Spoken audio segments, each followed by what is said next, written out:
Sophie Cunningham shares what fans get wrong about WNBA. Indiana Fever star Sophie Cunningham shared a strong message during a recent interview. The two most polarizing players in the WNBA right now are arguably Indiana Fever star Sophie Cunningham and Chicago Sky's standout Angel Reese. Just about every fan has a strong opinion on each of these players. While both are adored by their respective teams' fan bases and have a large following and supporters on social media, there's no doubt that both are vilified by many within the women's basketball community as well. And the reasons for this are similar for both Cunningham and Reese. They're both outspoken, unapologetically themselves, and don't care what other people think about them or what they say. Not to mention that both play with their emotions on their sleeve and don't let anybody get the better of them on the basketball court. Reese and Cunningham both went viral for on-court scuffles in the 2025 season. For Reese, this came when she went after Cunningham's Fever teammate Caitlin Clark after Clark fouled her hard during the first game of the regular season, resulting in a flagrant foul on Clark and a technical foul on Reese. And for Cunningham, she incited a brief brawl between the Fever and the Connecticut Sun after she grabbed Sun guard J.C. Sheldon by the neck and threw her to the ground during a June 17 game, which led to both players getting ejected. Sophie Cunningham speaks on what WNBA fans often get wrong. Regardless of what Cunningham has done on the court, she believes that this shouldn't influence how fans feel about her as a person, which she addressed during an interview with Front Office Sports that was posted on their TikTok page on November 14. "I'm not just speaking for myself, I think I'm speaking on behalf probably the whole league, that when people see us competing and trying to fight to do anything it takes to win, because this is hard league, they automatically think that's what you're like off the court," Cunningham said when asked what WNBA fans get wrong about her. "People need to get to know us players more. And I think if they do, they fall in love with us. And so judging the competitive side of us, compared to our off-court side," she added. While this sentiment would especially pertain to Cunningham and Reese, there's little question that all WNBA players would share this same stance as Cunningham. Hopefully, fans can keep this in mind once the 2026 season rolls around. Recommended reading. Fans halt Hannah Hidalgo hype after Notre Dame's blowout loss to Michigan.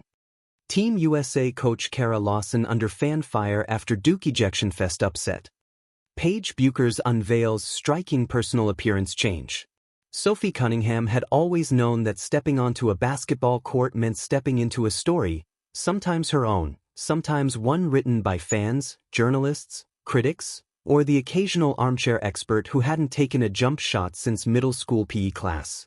But the older she got, the more she realized that the WNBA wasn't just a league, it was a misunderstood universe, full of myths and half-truths people threw around as casually as missed free throws in a charity game.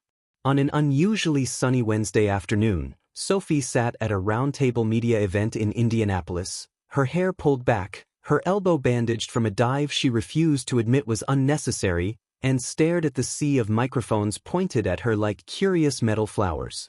The topic of the day wasn't trade rumors, off-season drama, or even her now infamous viral golf misadventures. It was something simpler and somehow infinitely more complicated. What do fans get wrong about the WNBA? The moderator asked the question delicately, almost nervously, as if bracing for an explosion. But Sophie didn't explode. She smiled, leaned forward, and tapped a finger on the table. "Where do I even start?" she said. And just like that, she launched into a truth-telling session the league didn't know it needed, but fans would never forget. 1. We're not slower. We're smarter. People loved comparing the WNBA and NBA as if they were siblings forced to share a room.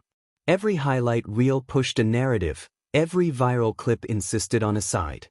For years, Sophie had ignored the noise. But today she let it out. "You know what people always say," she began? "That the women's game is slower. Less explosive. Less whatever." She shrugged. "But that's the thing, less doesn't mean worse." She explained that the women's game wasn't built on the physics-defying dunks or the cartoonishly athletic leaps fans saw in the NBA. Instead, the WNBA was a game of angles, intelligence, precision, anticipation. Passing lanes mattered more. Defensive rotations were tighter. Shot selection wasn't just strategy, it was survival. People come to a WNBA practice thinking they're gonna see soft basketball, she said.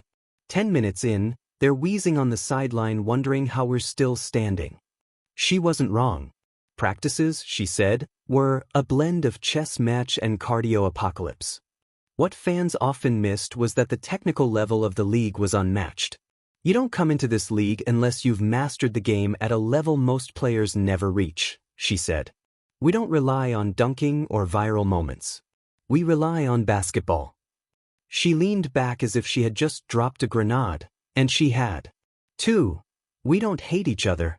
We just play like we do. A viral narrative always seemed to swirl around the WNBA. The drama, the beef, the chirping. Sophie couldn't escape it even if she wanted to. Whether she was chest-bumping an opponent, talking trash after a three-pointer, or bodying up a rookie who thought she could test a veteran, the internet always had something to say. But the idea that WNBA players didn't like each other? False. Listen, Sophie said, I get that people love a good rivalry. And sure, we talk trash. Sometimes we talk a lot of trash. But most of us hang out after games. We train together. We travel overseas together. We're literally in the same small basketball ecosystem. She explained that the league was a sisterhood, competitive, fire-filled, occasionally chaotic, but bonded.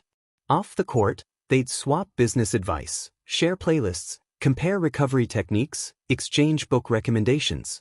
The public rarely saw that part. What you see on the court is intensity, Sophie said. But intensity isn't hate. It's respect wearing a mean face.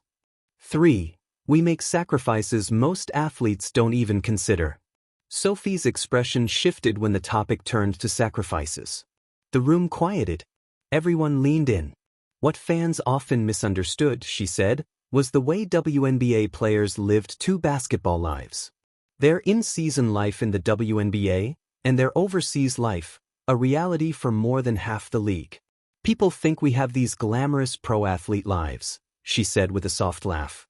They don't know we're on 3 a.m. flights with a duffel bag and a knee sleeve older than our careers. She spoke about teammates who'd go from a WNBA season straight into a European or Asian league without even a week of rest. Players who missed family weddings, funerals, holidays. Players who lived out of suitcases for 9 or 10 months at a time. Being in the WNBA is a dream, she said, but it comes with choices. Hard ones. And people don't see that part.